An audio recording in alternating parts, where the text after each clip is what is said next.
Winston Churchill dijo: "El pesimista ve la dificultad en cada oportunidad. El optimista ve la oportunidad en cada dificultad". Seguimos revisando el libro Get Smart de Brian Tracy, y en esta ocasión vamos a ver la diferencia entre el pensamiento positivo y el pensamiento negativo. Y aunque podríamos pensar que es obvio considerar que un pensamiento positivo nos acerca a nuestros objetivos, aquí el mismo Brian Tracy cae en un error importante. Y es que él postula que uno puede elegir pensar de modo positivo, es decir, entrar en un estado de felicidad de modo consciente y voluntario. Sin embargo, todos hemos pasado por la experiencia en la que a veces cuanto más felices tratamos de ponernos, más tristes o enojados nos sentimos.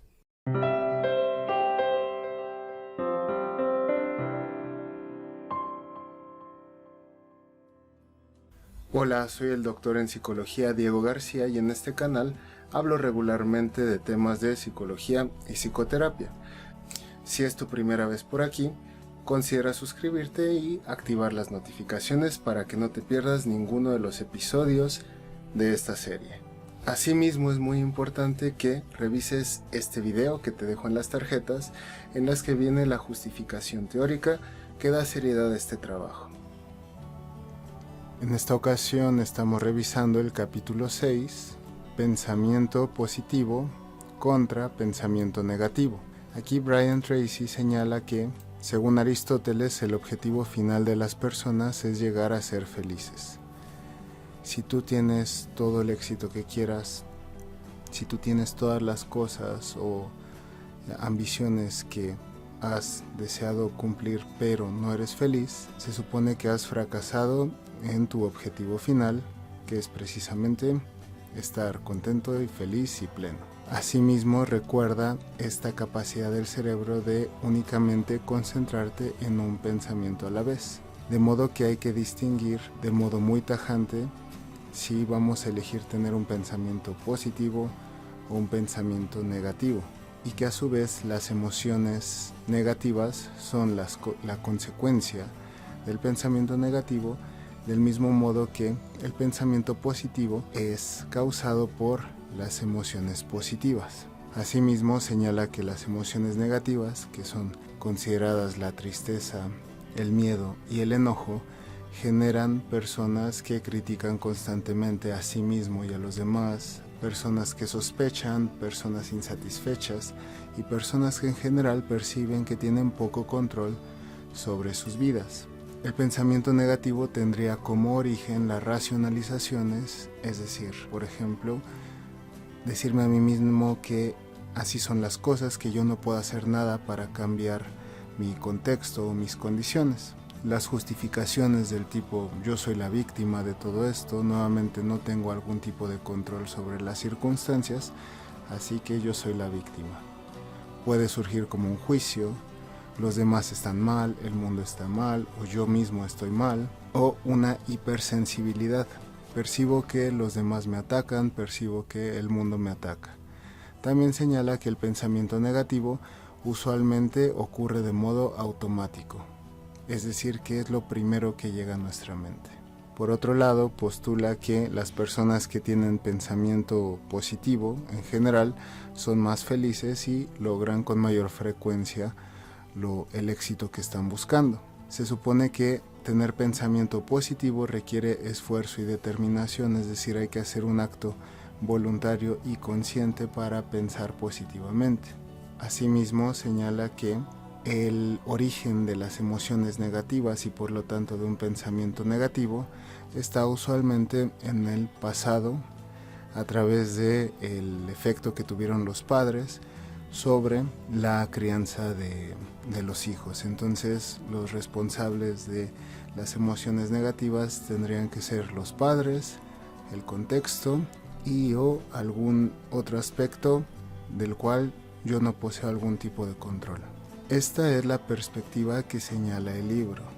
Sin embargo, hay que tomarla con mucha precaución. Y eso es porque este libro está fuertemente influenciado por la corriente cognitiva, que postula que el pensamiento está por encima de todo. De modo que uno podría escoger voluntariamente y conscientemente si desea tener un pensamiento positivo o negativo. Esto en lo cotidiano es muy difícil, sino que incluso imposible, puesto que, como menciona el doctor Giorgio Nardone, mi maestro, las incongruencias, las contradicciones, las paradojas y las creencias son la constante en el comportamiento humano y no la excepción, como lo postula el tipo de modelos que apoya Brian Tracy. La mayoría de las veces no sabemos lo que queremos, o podemos sentir odio y amor simultáneamente, o podemos dejar que nuestras creencias guíen gran parte de nuestra conducta. Es decir, Brian Tracy apoya un modelo que se basa en distinguir que algo es verdadero, falso, correcto, incorrecto, pero además un modelo que privilegia de modo excesivo las capacidades de razonamiento y cognitivas de las personas. A todos nos ha pasado que si uno está triste y se trata de esforzar por sentirse mejor, lo único que consigue es sentirse aún más triste. Fíjense cómo uno conscientemente está tratando de sentirse mejor, pero nuestra naturaleza nos lleva a sentirnos peor. Del mismo modo, si yo tengo miedo y trato de pensar en positivo, lo único que genero es que aumente mi miedo. Si yo trato de no pensar en las cosas que me hacen enojar y de pensar positivo, lo único que consigo es que mi enojo aumente. De modo que este tipo de modelos que apoya Brian Tracy realmente no reflejan el funcionamiento de nuestra mente y de nuestras emociones. Asimismo, esta distinción tan tajante entre emociones negativas y emociones positivas también es algo que puede generar muchas dificultades, porque nuestras emociones, desde la perspectiva del doctor Giorgio Nardone, son aspectos que nos ayudan a adaptarnos mejor a nuestro contexto. El enojo, por ejemplo, nos permite seleccionar y ubicar las cosas que no nos gustan, pero además tomar pasos activos para modificar la situación, como nos enseña mi maestra, la profesora Liliana Velarde. O el dolor. El dolor es una alarma que nos avisa cuando hay que curar algo. O el miedo es como un guardián que nos cuida. Dentro de cierto umbral, las emociones son aspectos funcionales que nos ayudan a adaptarnos a la realidad. Es cuando sobrepasan ese umbral que nos puede generar algún tipo de problema. Sin embargo, las emociones han cumplido un papel determinante en nuestra supervivencia y adaptación.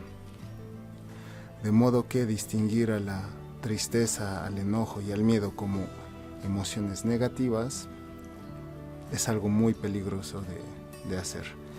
También la alegría y el placer pueden sobrepasar el umbral de lo funcional o el límite de lo funcional y convertirse, por ejemplo, en una adicción o en un exceso de juego. Entonces, a ustedes que están viendo y escuchando este video, esto que estamos viendo es algo muy importante, porque si ustedes están tristes y se tratan de esforzar en sentirse mejor, lo usual es que se van a sentir más tristes.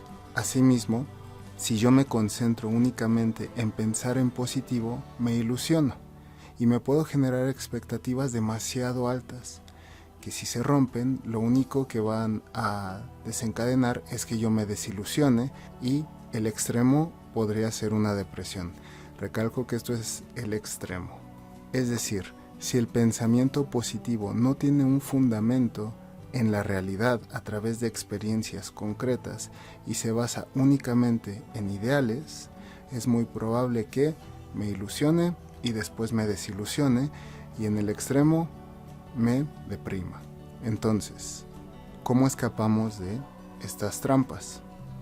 Lo primero sería que, según el doctor Giorgio Nardone, pensar positivo únicamente cuando hayamos tenido pruebas concretas de que hemos tenido un buen desempeño y un buen resultado. De otro modo, el pensamiento positivo únicamente nos va a llevar a una ilusión que después termina en desilusión. En lo concreto, les recomiendo ponerse pequeños retos que sean alcanzables y que conforme los vayan alcanzando, van a ir aumentando la confianza en sus propios recursos. A esta confianza en sus propios recursos algunas personas le llaman autoestima. Solo después de haber tenido estas pruebas concretas de éxito, entonces ya empiezo a pensar de modo positivo, pero hay una base concreta. Asimismo, si ustedes desean conocer más acerca de las técnicas terapéuticas que les pueden ayudar a salir de una depresión o un problema con el enojo o un problema con el miedo, les sugiero que se refieran a los libros de mi maestro, el Dr. Giorgio Nardone, porque muchas veces aquí sí se requiere un proceso terapéutico. Algo que sí quiero recalcar y que me pareció muy valioso de la propuesta de Brian Tracy es esta idea dentro del pensamiento positivo. Brian Tracy señala que las personas más exitosas y mejor pagadas asumen la responsabilidad de todo lo que les pasa. Es decir, no se vale culpar a nuestros padres, a nuestro contexto, al pasado, de los resultados que obtenemos para alcanzar nuestros objetivos. Por supuesto que hay situaciones que escapan realmente de nuestro control, por ejemplo una enfermedad, un huracán, etc. Pero el hecho de pensar que nosotros influimos activamente sobre nuestras consecuencias y sobre nuestros resultados hace que aumente nuestra sensación de control, nuestra sensación de respeto propio y de confianza en nuestros propios recursos. De modo que Brian Tracy sugiere perdonar a las personas y al pasado que nos hubieran podido haber causado daño, en una idea como de si yo dejo atrás mis rencores, me puedo concentrar en alcanzar mis objetivos. Me parece una consideración importante, pero el punto que sí quiero destacar es: nosotros somos responsables 100% de las consecuencias y del éxito que vayamos a obtener. Recuerden que si desean obtener este material, solo tienen que ir a la descripción del video y seguirme en Facebook. Ahí es donde voy a estar subiendo estos materiales conforme los vaya terminando. Espero que este video te haya gustado y servido. Y como decía Roy T. Bennett, hazte responsable de tu propia felicidad. Nunca la pongas en manos de alguien más.